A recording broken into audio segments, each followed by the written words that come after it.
Welcome, GeoTrig. This is section 4.7, Congruence in Overlapping Triangles. The essential question is, why can overlapping triangles help prove congruence? Let's begin. So one note about this section, there's a lot of thinking involved. I really need you to try these examples and make sure you understand them, because I'm sure a test will really emphasize this. This is hard, so try hard. So overlapping triangles, what do I mean by overlapping triangles? Usually it means they have common sides and common angles. So in this case, I have triangle ACD, right, like here, and I have triangle ECB, which is going to be like right here. So what are some common angles and or common sides they have? Well, a common side or common angle, one thing is they have angle C, because angle C, they both have it. Another common side, well, they have partial sides, but nothing else really matches up. They share like parts of sides like BC and CD, but that's not a complete side. So there's going to be some overlapping angles and sometimes sides, and that helps you prove some congruences. So let's try it with these proofs. A lot of proofs in this section. So here's what I have given. I have angle ZXW, so ZXW is congruent with angle YWX, and angle ZWX is congruent with YXW. So the way you see that in a diagram, that's kind of confusing, but the little red hash is the first one. This is the red one. I should do that in red. That makes sense. And then the blue, the light blue hash, that's going to be the second proof right here. So we're going to use that information to prove that segment ZW, that's this segment right here, is congruent with segment YX. So basically we need to prove some triangles, then we prove corresponding sides. So let's begin. So the first statement is my given stuff. So it's going to be angle ZXW is congruent with angle YWX. And we can say angle ZXW is congruent, or nope, my bad on that. ZWX, WX is congruent with angle YXW. Why can we save those? The given. Always start with that. So, now that I know those triangles, well, since I know those angles are congruent, one other thing there's kind of two triangles you see in here. We got this triangle ZWX and triangle YWX. So they overlap here, but what do they share in common? They actually have one common side down here. So for step 2, I'm going to say WX is congruent with WX. Reason for that, it's transitive. It's the same thing. So neat property here. If I broke down this picture, we have the triangle over here. I'm going to do that in a different color. If I broke down that picture, I'm going to do that triangle WZX, and then we have the triangle, terrible writing, YXW. Well, we know these sides are congruent. And then we know this angle here, this is the double angle, congruent with this double angle. We know this angle, the small one, this is the red one, congruent with this small one. What we have is angle 1, side 1, angle 2, angle 1, side 1, angle 2. So we can actually say those triangles are congruent now. So we're going to say for step 3, triangle, let's call it ZWX, is congruent with triangle.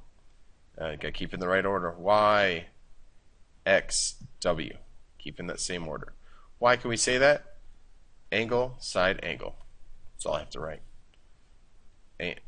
So we got that information. Now we know when we have congruent triangles, corresponding parts are congruent. And what's a corresponding part of these triangles? Well, since this side right here corresponds to this side over here, and you know what? That's exactly what we have to prove. So I can say segment ZW is congruent with segment YX. Why? Corresponding sides. Corresponding sides of congruent triangles. So corresponding sides of congruent triangles are congruent. That's it. So let's try another example. So I got this new diagram. In this origami design, E is the midpoint of AC and DB. And then we got to prove triangle GED is congruent with triangle JEB. So GED, that's kind of like this one right here. It's congruent with this one, JEB. So you know what, instead of drawing circles, I'm going to put little stars just so I can keep track. Just so I can keep track of which triangles. So it's kind of hard in these figures. So I got to start with what I know, and that's my given. E is the midpoint. Is the midpoint of AC, or AC, and DB. Why do I know that? It's given. Now, because those are midpoints, what does a midpoint do? It can break a segment into two equal segments. So what I can say, well, I'm going to do this in black right here. Since it's midpoint of segment, let's go DB first. So we can say midpoint of segment DB. That means DE is congruent to EB.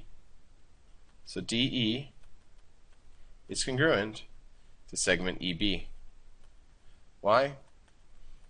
Midpoint breaks into two equal segments. Let's say divides into two equal segments. Or congruent. We can say congruent. That would make sense. Alright, what else can we say? Well, step 3. And maybe it's just, you know what, we'll leave that as part of step 2 as well. No. Because it's still the same thing. So DE is congruent to DB, and we can say AE is congruent to EC. So I'm going to say that's both the same step, because it's doing the same thing, it's for the same reason. So I'm going to add those both to step 2. Now let's do step 3. So I know those sides are congruent.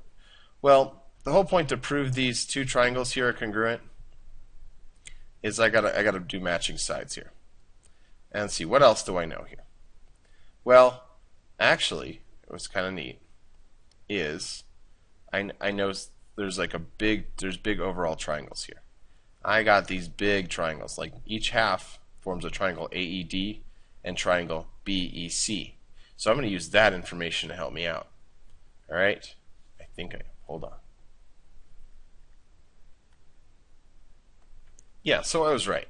So these are going to form two big, hold on. So the next thing we know is that we got vertical angles here. We have these two big triangles, and there's actually an angle, I'm going to label it like this in purple, and this. And these two angles are congruent. So I'm going to say angle AED is congruent with angle BEC. Why? Vertical angles. And what does that do? Well, I have congruent, if you're looking at the big triangles AED and BEC, I have congruent side 1, angle 1, side 2. Side 1, angle 1, side 2. So I can say in step 4 that I got two big congruent triangles. So triangle AED is going to be congruent with triangle, to keep it consistent, it's going to be CEB. So CEB. Why? That's going to be by side angle side. Okay, now we got congruent triangles. I know corresponding parts are congruent. So I can say angle D right here, we can call it angle D. And we only have to say D because there's no other possibilities. You don't have to go GDE. Okay, so angle D is going to be congruent with angle B. Why? Corresponding parts of congruent triangles. So I say corresponding parts of congruent triangles. Alright, so now that I have that angle, and I have this side, well, there's one other thing.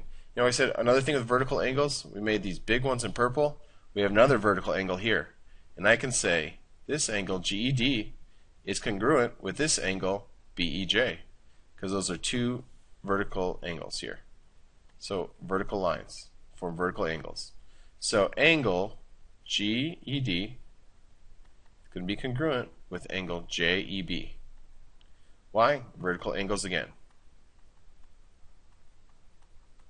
And now what we have, and we said the angle D was congruent to angle B, so I'm going to do 2 tick marks and 2 tick marks.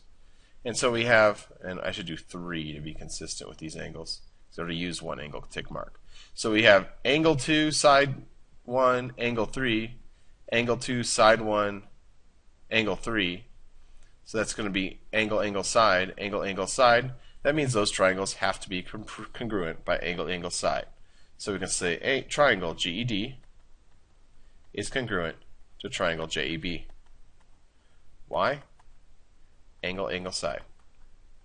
And that's it for that problem. So let's try some examples. Right, pause the video. Alright, so what is a common side in triangle ABD and DCA? So ABD is this, and DCA is this. So what's a common side in there? Well, it's side AD. What's a common side in triangle ABD and triangle BAC? So these are different triangles. I'm going to erase that and try to figure these out. So ABD is going to be ABD is right here, and BAC is BAC. Oh, that's right there. Those are two different triangles in that shape. What's a common side in this case? Well, it's side BA. So it's kind of neat. All right, pause the video. Okay, and this is name all the triangles in the figure. This is one of those you're looking at a shape and trying to see all the internal, all the triangles in there. So what can I see? Well, the big one is obviously triangle CAE. And then, well, let's do little ones that I see inside. There's BAX. So BAX. And then there's a little triangle DEX. Okay, and well, what other triangles do you see in there? Well, I see these kind of long, skinny ones, DAE. And triangle, the opposite of that is going to be BAE. What other triangles do you see? Well, instead of the skinny ones, there's like the kind of bigger ones, CAD. And the opposite of that, there's going to be CBE. So how many triangles? I had 7 triangles in this figure. So there's a lot of stuff we could do with that. So, part of this section is understanding, being able to identify that, hey, there is a triangle inside that triangle. There's actually 6 inside that big triangle. All right, proof time. Pause the video. All right, given triangle ACD is congruent to triangle BDC, prove that CE and DE are congruent. So we got to prove this guy. I'm going to do a question mark and question mark just to keep track. So statement number 1 is always the given. Triangle ACD is congruent to triangle BDC. Why? Given. Okay, my next step. Well, if I know those are two congruent triangles, there are certain things I know about those triangles. I know that corresponding sides are congruent. So I can say that AC is congruent to BD. So I'm going to say segment AC is congruent to BD. And why? Corresponding parts. Corresponding parts of congruent triangles. Perfect. All right. So I'll make a little tick mark for that. Let's do it in purple. Keep it consistent. 1 tick mark on each of those. Now, next one. Well, what else do I know? So I can also say, there's a lot of information on here that we know. What do I need to say to help me? I think to prove these sides, I eventually have to prove 2 triangles are congruent to get to these corresponding sides being congruent. And I think I'm going to be using, you see like these big triangles in here? And that's what we did for the given. I also see like these little triangles in here. This ACE triangle and BED triangle. So I bet I have to make those congruent. So part of these when you're trying to actually do a proof, it's like looking at that and thinking, okay, what's the roadmap here? And I think the roadmap will involve getting to these 2 triangles congruent. So I got one side congruent. What else do I know? Well, vertical angles here.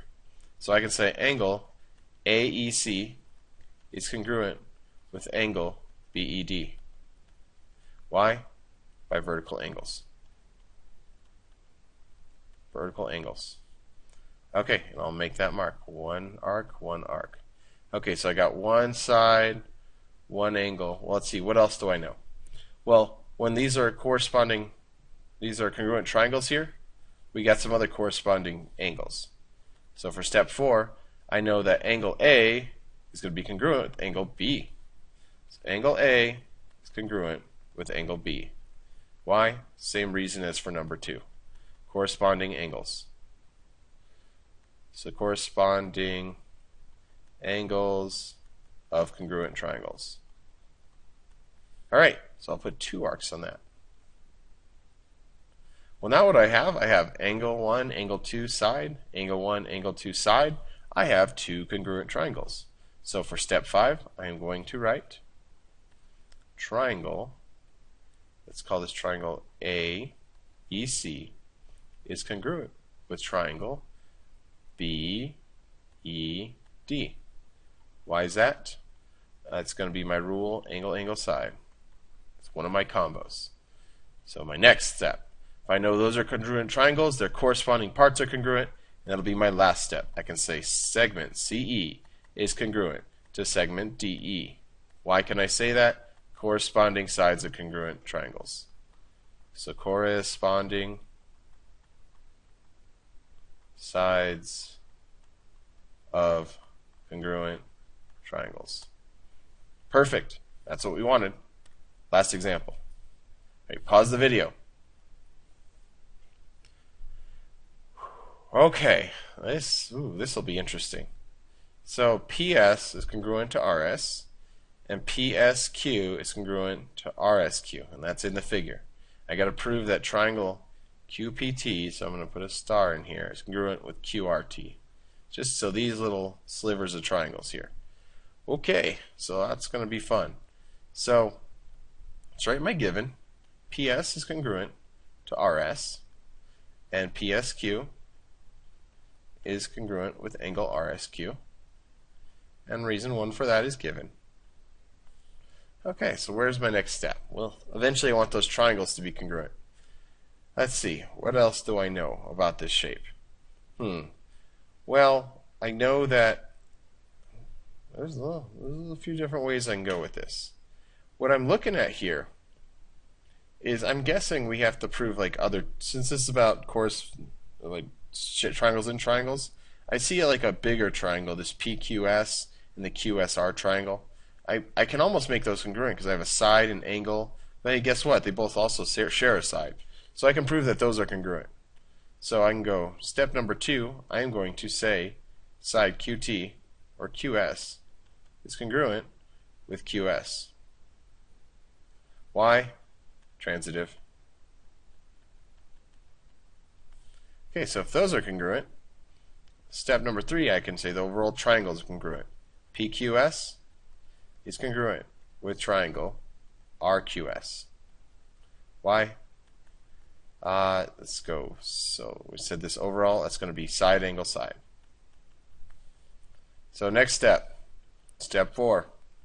Okay, so if I know those are congruent, corresponding parts are congruent, so I can say PQ is congruent to RQ. So segment PQ is congruent to segment RQ. Why can I say that? Corresponding sides. Sides of congruent triangles.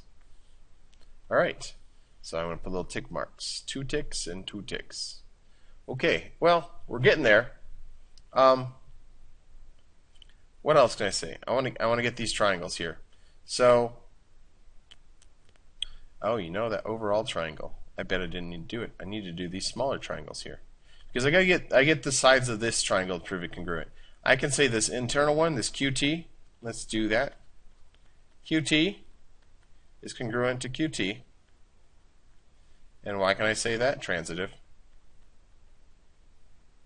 So I'm going to do 3 tick marks. So I got a side, but I need to get this other side. So maybe I wasn't supposed to do that triangle in step 3. Oh well, let's do some extra steps in here. So that's the neat thing with these proofs. Sometimes you don't need everything. Maybe I'd go back and erase this, but I don't want to erase it. I just want to keep going because I can prove that. Maybe that didn't help me get there, but oh well. Let's say this. Well, we can also say TS is congruent to TS. And that's also transitive. Maybe I could combine those into one big step. So I'm going to do 4 tick marks. Okay, so if that's congruent, we also have 2 different triangles congruent. So triangle PTS is congruent with triangle RTS. Why? no, it's side angle side. Okay. So then I can say, well, corresponding sides. PT is congruent to RT. So 8 PT is congruent to RT. Why? I'm just going to say corresponding sides. I'm starting to abbreviate that shorter and shorter. Okay, since those are congruent, that means this is 5 tick marks. Oh, jeez. 1, 2, 3, 4, 5. Okay, side 2, side 3, side 5. Side 2, side 3, side 5. Those triangles are congruent. So my last one, QPT congruent to QRT. Why? Side, side, side.